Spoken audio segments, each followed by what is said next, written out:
Hello everybody. For this week's video, I have a folk tale for you. It's called It Could Always Be Worse by Margot Zemak, and it's a Yiddish folk tale, and that is of the Jewish culture. And if you'll think back to the fairy tale that we had a couple of weeks ago about the woman who lived in the vinegar bottle, a folk tale is going to be somewhat similar but have some very clear differences.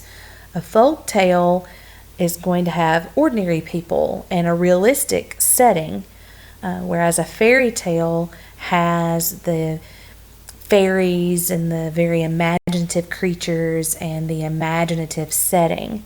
A folk tale has usually been passed down for years and years orally, meaning nobody wrote it down, it was just told, until someone decides to retell it by writing it down, and that's what our author did for this folk tale. It had been passed down orally, and she committed it to a book. So we're going to do that book today. Pay attention to the cover. You see here it won a Caldecott Honor Medal. I think you guys might remember we've talked about the different awards that a book can win before in library class, and this one won a Caldecott Award. So I'm going to share this book with you today, and we'll have some vocabulary words that maybe we'll define, that maybe you haven't seen before, might not understand. But this story definitely has a moral or a big idea or a point for us. See if you can figure out what that moral of the story is. It Could Always Be Worse, a Yiddish folk tale retold and with pictures by Margot Zemak, a Sunburst book. And just so you know, Yiddish is a language. It's a combination of German and Hebrew that was spoken by some Jewish people who lived in Europe before World War II. Once upon a time, in a small village, a poor, unfortunate man lived with his mother, his wife, and his 6 children in a little one-room hut. Because they were so crowded, the man and his wife often argued. The children were noisy and they fought.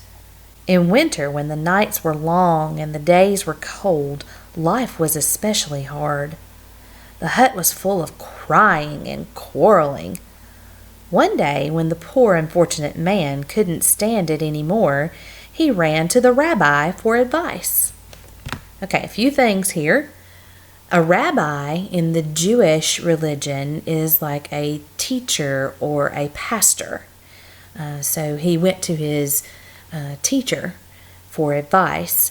And let's pay very close attention to the words poor, unfortunate. Unfortunate, means that, good things don't usually happen for this fella.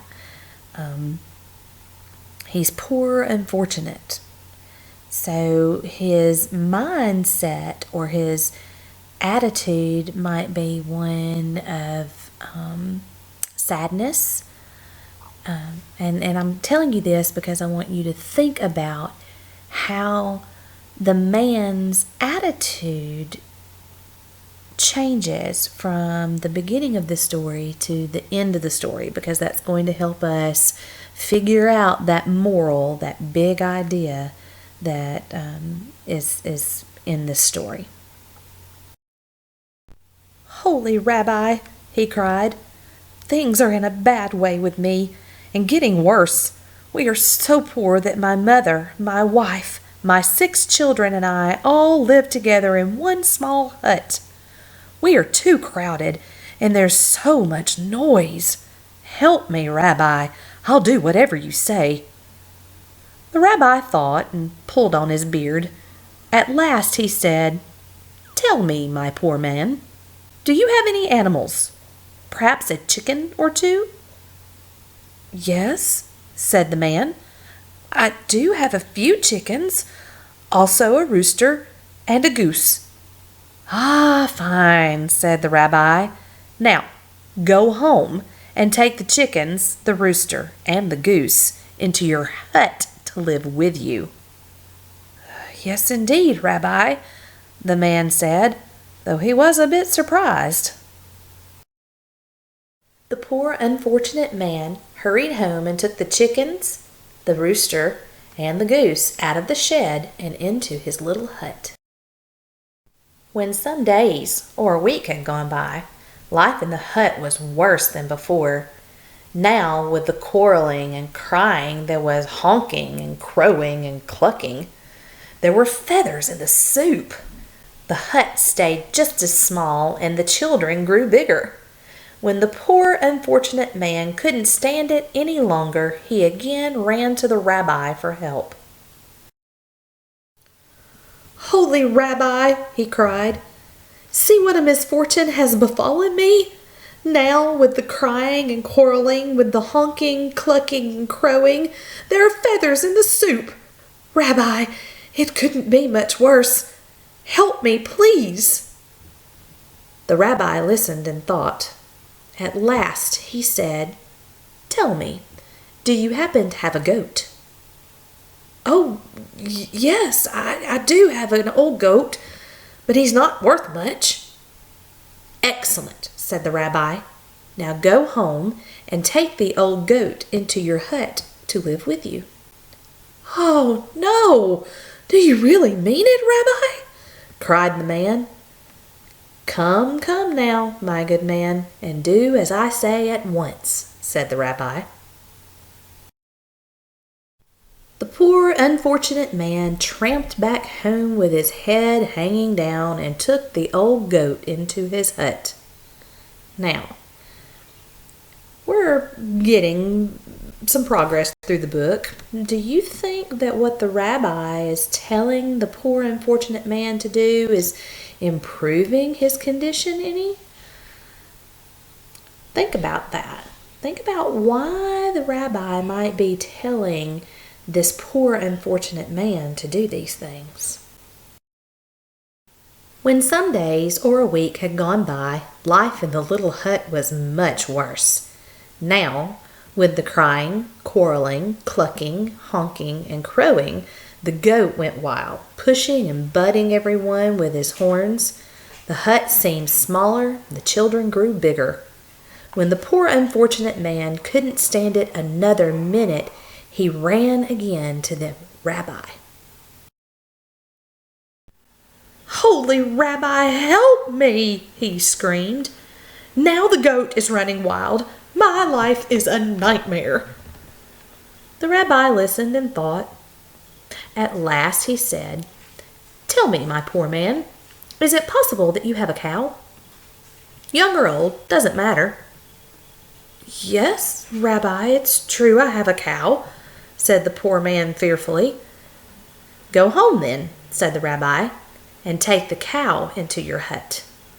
"Oh, no, surely not, Rabbi," cried the man. "Do it at once," said the rabbi. The poor unfortunate man trudged home with a heavy heart and took the cow into his hut. "Is the rabbi crazy?" he thought. When some days or a week had gone by, life in the hut was very much worse than before.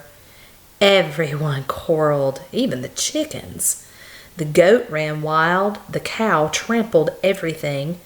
The poor man could hardly believe his misfortune. At last, when he could stand it no longer, he ran to the rabbi for help. "Holy Rabbi!" he shrieked. "Help me! Save me! The end of the world has come. The cow is trampling everything. There is no room even to breathe. It's worse than a nightmare."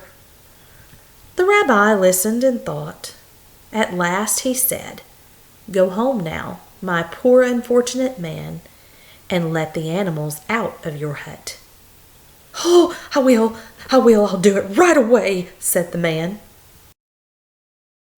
The poor unfortunate man hurried home and let the cow, the goat, the the chickens, the goose, and the rooster out of his little hut. That night, the poor man and all his family slept peacefully. There was no crowing, no clucking, no honking. There was plenty of room to breathe. The very next day, the poor man ran back to see the rabbi. "Holy Rabbi," he cried, "you have made life sweet for me. With just my family in the hut, it's so quiet, so roomy, so peaceful. What a pleasure." Now, as we think about this story, nothing about the poor unfortunate man's existence or his situation, nothing changed, did it? He was still poor and unfortunate at the end of the story. So what from the beginning of the story to the end of the story changed? If it wasn't the man's circumstances, if he's still poor and still unfortunate at the end of the story, then again, what changed? And when you come up with the answer, I believe that you will be very close to discovering what the big idea or the moral of this story is. So think on that. Okay, so here is our AR information on the book It Could Always Be Worse. The reading level is 3.7 and it's worth half a point. And the AR quiz number is 18679. And speaking of AR, let me just say how proud I am of you guys. It seems that from last week to this week, we've added a lot of reasons to celebrate. You'll see here that in our 25-point club, those classes listed all have students who have earned their 25 points for the fourth 9 weeks. Miss Allred's class has 1, Miss Barnett's class has 1, Miss Braddock's class has 1, Miss Green's class has 2, Miss Harbin's class has 1, Miss Malott's class has 2, Miss Miles' class has 1, Miss Oliver's class has 2, and Miss Williams' class has 1. Congratulations to those students who have earned their 25 points for this 9 weeks. And since we were dismissed on Friday, March the 13th, and then we came back and started our online learning in April, we have had 18 students who have earned their 100 AR points for the year. I'm so excited about that. I'm so excited that you guys are continuing to read while you're at home. Additionally, didn't have this to report the last few weeks, but now one new student has been added to the 200-point club, and one new student has been added to the 300-point club. I am so excited about all of the reading that's going on. I'm so proud of you guys. I say it every week, I know, but I want you to hear it every week. I miss you all so much. I love you all, and I hope and pray that you are doing well. And just keep on reading. I'll see you soon.